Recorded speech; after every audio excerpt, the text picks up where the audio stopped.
Lewandowski sai, mancha sua carreira, mancha sua reputação. Lembrando, antes de entrar para o governo, só uma breve sugestão aqui, antes de entrar para o governo, Lewandowski trabalhou brevemente como um conselheiro do Banco Master. Cara, é impressionante, né? Todo mundo trabalhava, todo mundo recebia dinheiro do Banco Master. Donald Trump avisa que vai invadir o México para atacar os cartéis. Será que nós estamos diante de mais uma futura invasão de um país da América Latina pelos Estados Unidos? Será que o Trump vai parar no México? Olá pessoal, sejam bem-vindos. O meu nome é Bruno. Se você gosta e apoia o nosso conteúdo, então deixa o seu like e inscreva-se no canal.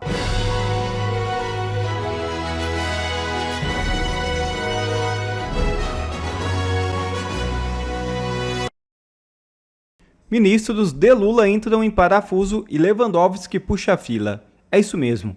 Lula adora puxar o tapete de aliados quando o assunto é do seu interesse. Primeiro foi Sabino, que se achava protegido, mas tomou um rodo de mota na indicação para o turismo. Depois, quem diria, Ricardo Lewandowski, que viu seu ministério na iminência de ser fatiado para aplacar a fome do Centrão, pediu demissão. Haddad quer sair antes da economia colapsar. Aniele, a irmã de Marielle, também pode rodar. Camilo Santana, com 31 bilhões liberados, não quer deixar o MEC para entrar na justiça e começar do zero. Outros ministros estão preocupados que seus nomes apareçam nas listas de festas de Vorcado. Um dos piores governos que já se viu na história desse país. Mais 4 anos de PT o Brasil não aguenta. Só o ministro do Gilmar Mendes vê o que ninguém viu. O ministro Gilmar Mendes mais uma vez abandonou a toga para fazer o comentário político. Desta vez resolveu cobrir de elogios a atuação de Ricardo Lewandowski no Ministério da Justiça. Viu o que ninguém viu. Veja o vídeo. Se você está achando que o início de seu ano foi ruim, dê graças a Deus que você não é Ricardo Lewandowski. Imagine por um minuto como é que está sendo o início desse ano para um ex-ministro do STF. Lembrando que foi ele que iniciou o golpe quando ele deixou que a Dilma ficasse com seus direitos políticos no impeachment, onde claramente está óbvio escrito na Constituição que a pessoa o presidente que sofre impeachment, ele perde o cargo e os direitos políticos. Lewandowski começou o golpe ali, naquele momento, quando ele permitiu que a Dilma mantivesse seus direitos políticos, achando que assim ela seria reeleita para Senado, só que ela acabou perdendo, o que foi terrível para o Brasil, porque quem entrou no lugar dela foi o Pacheco, e bom, você sabe a história, teria sido melhor se a Dilma tivesse ganho. Mas vamos lá, Lewandowski sai do STF e é chamado para o governo como ministro da Justiça do Lula. Olha a decadência dessa pessoa. Pois bem, ele chegou, achou que poderia fazer um milagre. Qual é o legado que o Lewandowski está deixando? Primeiro, recorde de feminicídio no Brasil. 25% da população brasileira vive hoje debaixo do comando dessas facções criminosas e do crime organizado. Descobriu-se que o Brasil está sendo governado por facções criminosas, na verdade. Vai lá e se recusa a participar de uma das mais exitosas e bem-sucedidas operações contra o narcotráfico, que é o que aconteceu recentemente no Rio de Janeiro, e tem a sua Polícia Federal investigando e prendendo pessoas por opinião, mas não por outros crimes. Inclusive, nem investiga outros crimes. Hoje só se investiga e só prende pessoas por opinião. Bateu recorde de processos abertos contra pessoas pela opinião nas redes sociais. Esse é o legado do Ricardo Lewandowski. Mas aí, a situação dentro lá nos bastidores parece que não estava muito boa. Algumas das sugestões do Lewandowski não estavam sendo acatadas pelo governo. A tentativa dele de emplacar a reforma da segurança pública para centralizar todas as polícias do Brasil na mão do Lula não colou. Ele não tem força política, não teve envergadura nenhuma. Não sobrou nada para o Lewandowski a não ser sair. E aqui eu entro na notícia. Após entregar carta de demissão a Lula, Lewandowski recebe elogios de autoridades por gestão. Tudo bem, receber elogios de algumas autoridades políticas. Só que o que aconteceu é que Lewandowski recebeu elogio até mesmo de um ministro do STF. Olha que absurdo, né? Um ministro da Suprema Corte elogiando um membro do governo. Por quê? Por não ter trabalhado contra o crime organizado, por não ter agido quando poderia ter agido, por ter entregue o Brasil com recorde de feminicídio, com a violência voltando a ser a preocupação número 1 no Brasil, e eu repito, com Lewandowski como ministro da Segurança, a violência e o crime voltou a ser a preocupação número 1 no Brasil. Lewandowski destruiu qualquer reputação que ele tinha. Mas o Gilmar Mendes disse: a atuação do ministro Ricardo Lewandowski à frente do Ministério da Justiça foi marcada pelo fortalecimento do enfrentamento ao crime organizado. Mentira, o crime organizado nunca esteve tão forte quanto está agora. Ancorado em planejamento, inteligência policial e cooperação entre instituições, reafirmando a centralidade do Estado de Direito na política de segurança pública. Isso aqui é bem ditatorial, tá? Segurança pública, a primeira segurança pública que tem, na minha opinião, é direito de autodefesa. E não do Estado defender a população. Durante sua gestão, a Polícia Federal conduziu operações de grande relevância contra facções criminosas. Mentira! Pegou a operação de São Paulo e pegou o crédito para si. Esquema de lavar dinheiro, fraude no setor de combustíveis. Mentira que isso aqui quem fez foi o Ministério Público de São Paulo.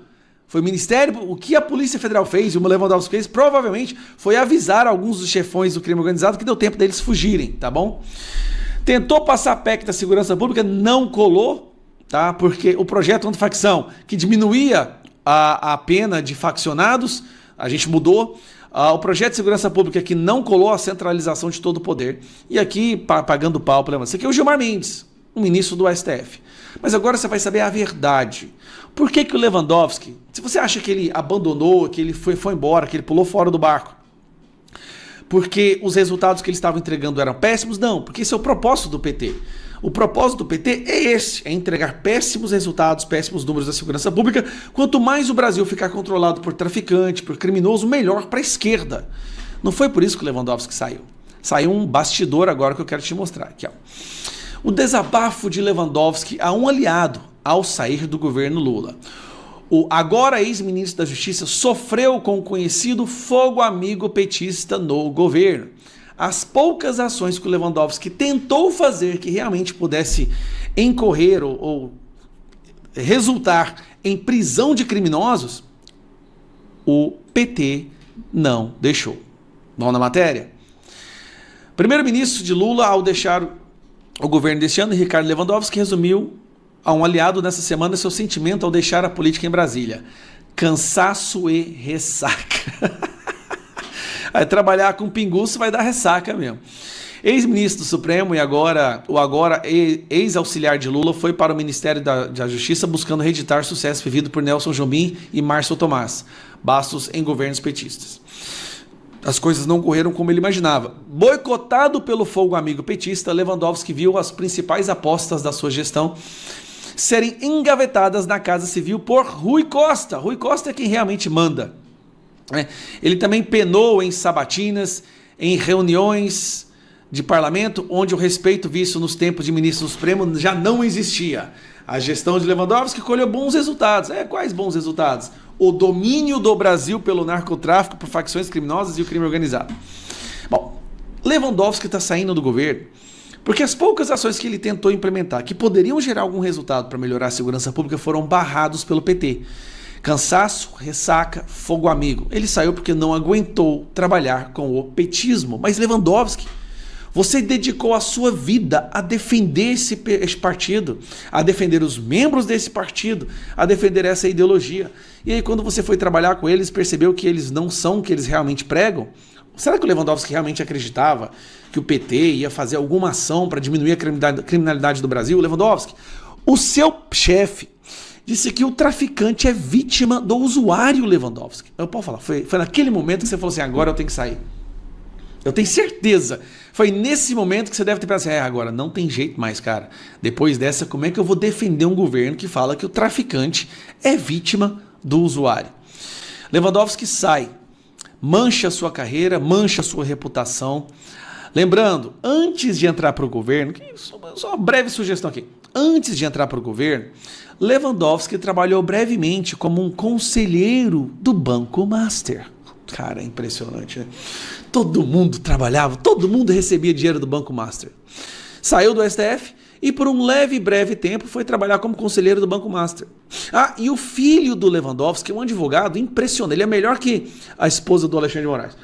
Ele defende todo lugar que o PCC tá e o povo que roubou o INSS. Ele é o cara que está defendendo aqueles sindicatos lá que roubaram os velhinhos e é o cara que está defendendo essas empresas aí ligadas ao PCC, no carbono oculto. Você se lembra desse caso? É uma família dedicada a viver o que eles realmente acreditam, né? Defender o crime organizado.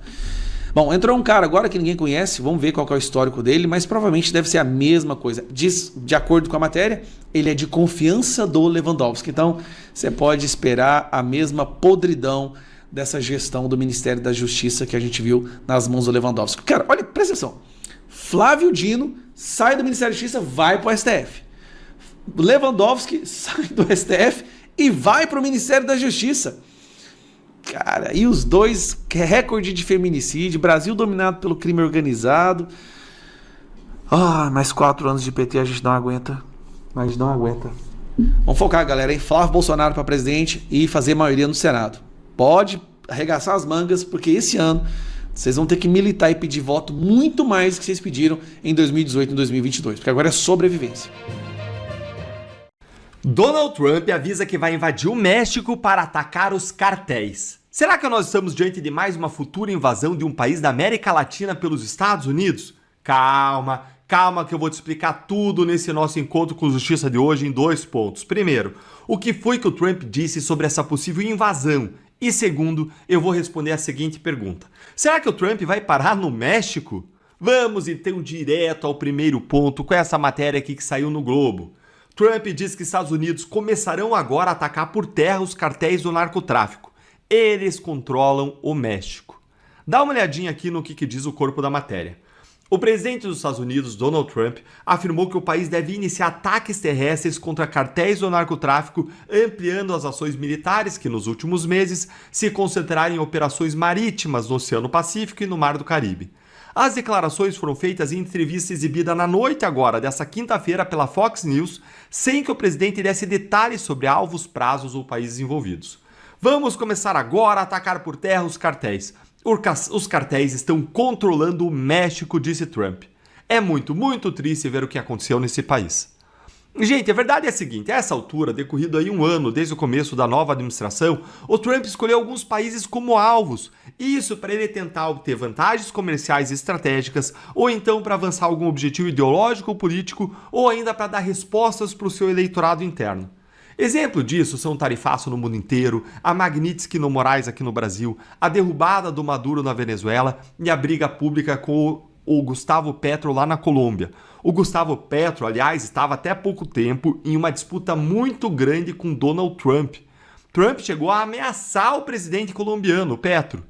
Sobre o México, parece que o Trump quer dar uma resposta aos eleitores americanos combatendo os cartéis mexicanos que já se infiltraram há muito tempo nos Estados Unidos. E lá eles descarregam todos os anos toneladas e toneladas de drogas.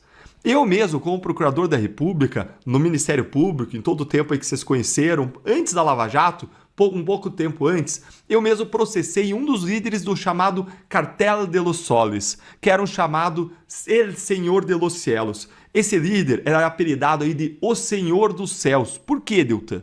Porque ele levava toneladas de drogas do México para os Estados Unidos usando aviões Boeing. Boeing, gente, para vocês terem ideia da quantidade de droga, do tamanho dessa operação.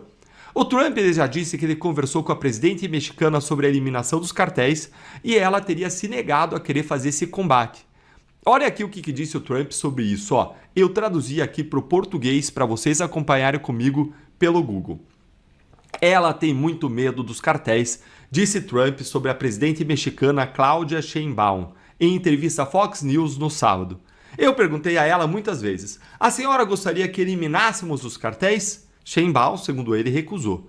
Então temos que fazer alguma coisa, porque na minha opinião, o número real de mortes pelo uso de drogas é de 300 mil por ano. O problema é que a presidente do México está desconsiderando essas ameaças. Dá uma olhadinha aqui na reação dela. Não acredito em uma invasão, nem sequer acho que seja algo que eles estejam levando muito a sério, disse a Sheinbaum. É necessário reafirmar que no México o povo manda e que somos um país livre e soberano. Cooperação, sim. Subordinação e intervenção, não. Ou seja, a Sheinbaum aí tirou o Trump para um blefeiro, para alguém que está blefando. Mas será que o Donald Trump vai parar no México? Afinal de contas, tinha uma outra pessoa, um outro presidente que também achava que o Trump estava blefando, né? O Maduro. Enquanto eu te explico isso, eu queria até agradecer por você ter curtido o seu vídeo, ter deixado aqui o seu joinha, uma manifestação de que você gosta desse conteúdo, por você ter se inscrito no canal, ativado o sininho. Isso significa um mundo para mim, porque isso faz a nossa voz conjunta chegar mais longe e mostra que a gente tem uma comunidade viva e vibrante de pessoas que não desistiram do Brasil e que seguem lutando por verdade, justiça e liberdade. E agora vamos para o nosso segundo ponto da análise. Depois da Venezuela, Trump vai parar aí as suas invasões aí no México, vai invadir o México? Ao que tudo indica, Trump está se preparando para controlar outro território e esse vai ser muito mais difícil do que um eventual ataque ao México. Trump diz que ele quer anexar a Groenlândia e que ele pode até usar força se for necessário. Dá uma olhadinha aqui comigo nessa matéria, ó, e olha agora comigo o que a secretária de imprensa da Casa Branca ela disse sobre isso, a Karoline Leavitt, ou Leavitt, eu não sei como pronuncia, me corrijam aí nos comentários se eu estiver falando errado o nome dela, muito famosa já ela, né? Olha o que ela disse. O presidente e a sua equipe estão discutindo uma série de opções para alcançar esse importante objetivo de política externa, que é anexar a Groenlândia. E, é claro, utilizar as forças armadas dos Estados Unidos é sempre uma opção à disposição. Olha só, gente, isso que disse aí a Caroline. Mas a Groenlândia vai fazer o quê, Deltan? O que isso muda em relação a alguma coisa? O que isso aí tem a ver? A questão é que a Groenlândia, ela pertence à Dinamarca. E daí, Deltan? E a Dinamarca vai fazer o quê? Você pode até pensar que essa situação é irrelevante, mas a Dinamarca, ela faz parte simplesmente da OTAN. De modo que esse ataque a um país dessa aliança militar, que é a OTAN dos países aí do Atlântico Norte, obriga todos os países da OTAN, dessa aliança militar do Atlântico Norte, a agirem imediatamente para defender o país atacado. E tem um detalhe que torna tudo mais complexo. É o fato de que os próprios Estados Unidos fazem parte dessa aliança, da OTAN. Então o cenário onde eles atacam outro país da OTAN ainda é muito nebuloso. O próprio Trump ele já deu indícios de que não tem problema nenhum em acabar com a OTAN. Mas e você? Você acha que o Trump vai atacar o México e a Dinamarca? É loucura? É um blefe estratégico? Ou é ousadia real? Me conta aí, me dá a sua opinião nos comentários.